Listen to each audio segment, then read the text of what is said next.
Okay, we are going to, they call this solving a rational equation. Big words, but what in the world do you think that's talking about? Solve. Well, you know what to solve for, right? You're solving for x. So you're not just simplifying stuff. You are actually solving for a variable. So you're solving rational.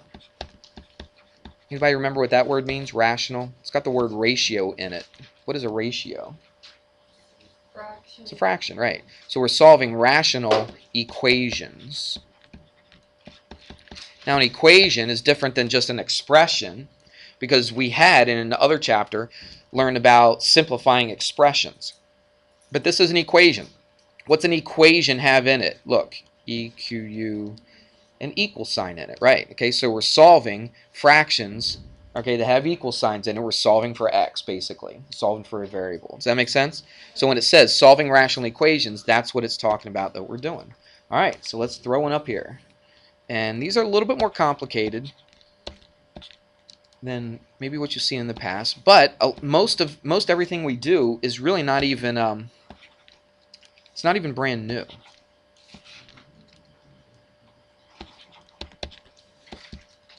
So in this one, we're solving for p. Look at that crazy stuff.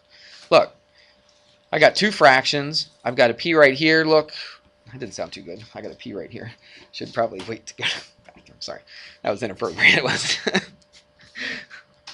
You probably didn't even think of that, did you, until I brought it up. All right, so anyway, you have a variable here. How's that? You got one up here, you got one down here, and you got one over here. You got 1, 2, 3, 4 different places you have variables. What do you want to do? You want to eventually narrow it down, don't you, until you only have what? Just one variable, right? Just the p. And so that's what we have to do. Now, we did this little, it's not really a trick, but we did this little method not too long ago when we were solving for something. I can't remember exactly what we were doing, but we did this before. If you remember we don't like to work with fractions for the most part. Wouldn't you agree with that? I usually don't like to deal with fractions. So what I want to do is I want to get rid of the denominators. And we did this in another problem. I can't remember exactly what it was, but we did this before where we had to get rid of the denominators. Does anybody remember how we got rid of the denominators? Well, not by the reciprocal, by the common denominator. Okay, so what we're going to do is we're going to find a common denominator here. We're going to multiply everything by a common denominator. For instance, if I had something, let's simplify this a little bit. What if I had like this? Oh, now I can't even think about it. I don't know. We'll just do this equals 7. Actually, make this a little bit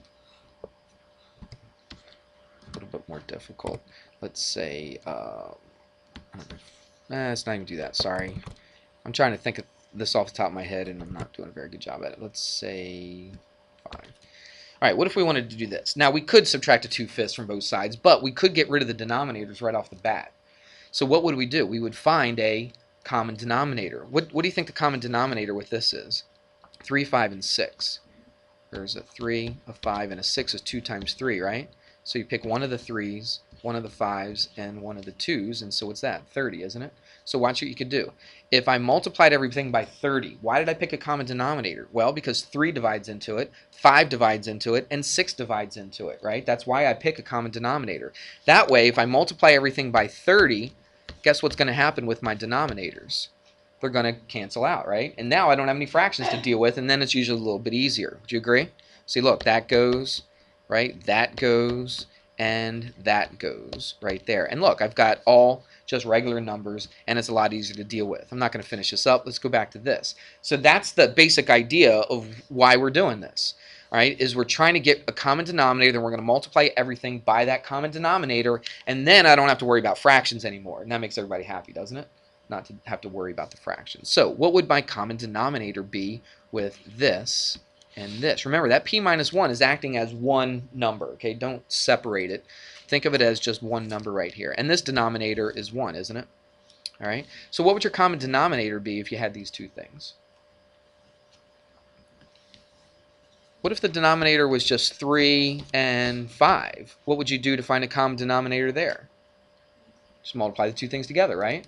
Okay, well, what about this? I've got a 3 here and a p minus 1 here. There's nothing in common with them.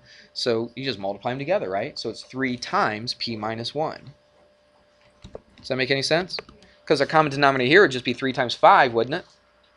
All right, and so the common denominator here would just be 3 times p minus 1, and that's what we're going to do.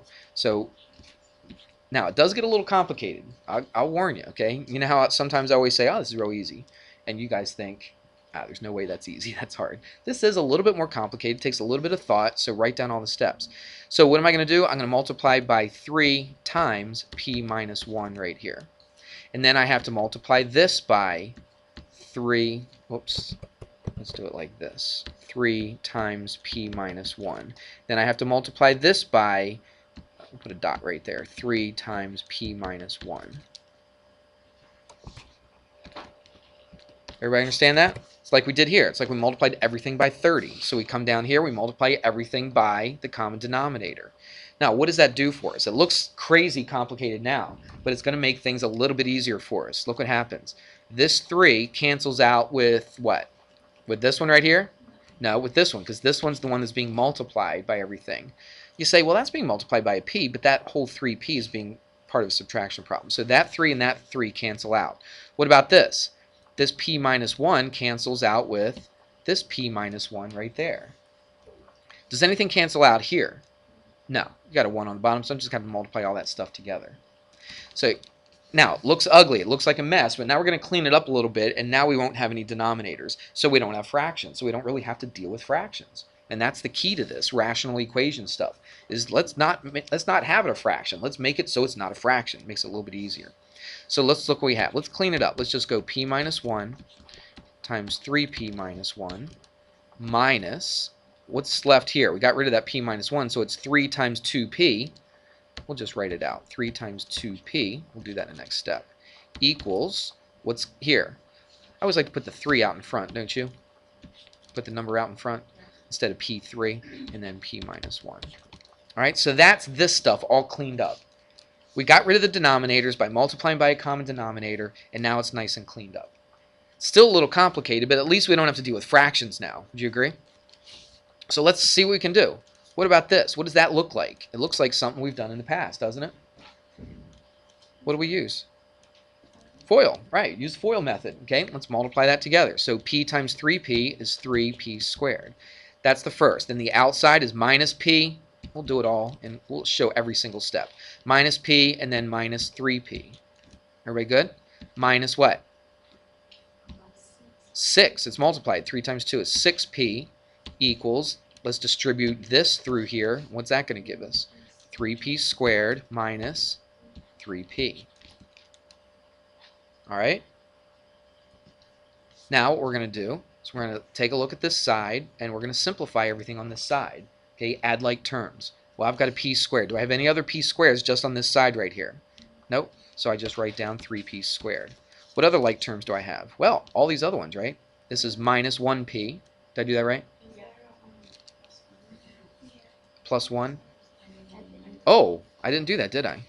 Thanks. Good call. That would have been dreadful. And then, you're right, because minus 1 times minus 1 is positive 1. Sorry about that. All right, so I've got 3p squared, and then look at all the p's right here. Negative p minus 3p is negative 4p, minus 6p is negative 10p. And then plus 1 equals 3p squared minus 3p, because I can't add those together, can I? What do you think? Ooh, I see something that's going to be nice. This turns out pretty nice. Because look, 3p squared here, 3p squared here, what can I do with those? Subtract them, right. You could say cancel, I guess, but technically they're being subtracted from each other, all right? If you just want to mark them out, you can. That's kind of nice, isn't it? So now, look what I have. You could have done the next step right up here if you wanted to, but I'm just trying to go every step by itself. And then, this is 3p, sorry, thanks. Okay, so let's get the variable on the same side. You could either put it on the left-hand side or the right-hand side. It really doesn't make any difference. To tell you the truth, if it was me, I would do it like this.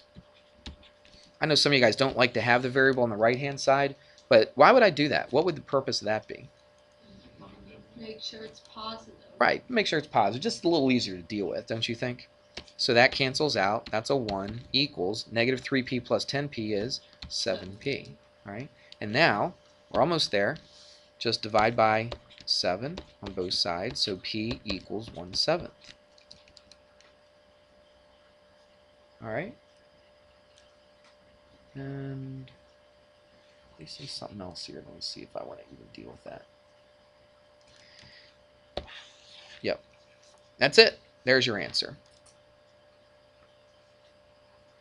So really, I mean, it was quite a few steps, wasn't it? But really, if you look at it, I think it was pretty basic, right? What did we do? Find a common denominator. We multiplied everything by the common denominator. And then we canceled out the denominators, right, to get this. So now I don't have any fractions. Makes it kind of nice. And now I just simplify. You got to look at stuff and you have to recognize things. It's not a matter of memorizing every step. Recognize that you FOIL this, okay? Multiply that, distribute that. Add like terms, add like terms. There's no like terms here to add. Subtract stuff from both sides. They both subtract, become a 0, so they cancel out. Get the p's on the same side, get p by itself, and the rest of it's pretty basic. Look, from here on down is just simple Algebra 1 stuff. Okay, before that was a little bit tougher, but that was real basic stuff. That shouldn't have been a big deal. So what do you think? You think you can deal with something like that? All right, well, we'll see. Well, don't be mad. Be glad. All right, so section 2.6 is the worksheet, and we're going to call it Part A. All right, we're going to call it Part A. That's what the worksheet, because I think I give 2 or 3 sections of 2.6, so this is the first one. All right, enjoy it. I'm giving you your worksheet, yes.